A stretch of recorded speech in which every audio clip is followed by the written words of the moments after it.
Haya, jipatie ofa ya kiwanja. Bei kuanzia shilingi 650 mpaka 850. Karibu sana. Viwanja vyetu vipo Chanika.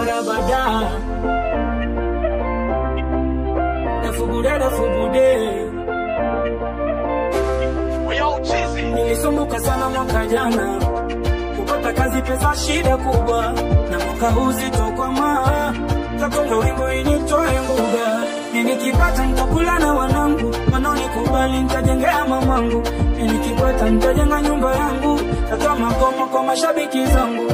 Mwaka huu mwaka wa mafanikio, wa kujiprove ya huku kwa TV na maredio. Mwaka huu ni mwaka wangu wa kutimiza ndoto.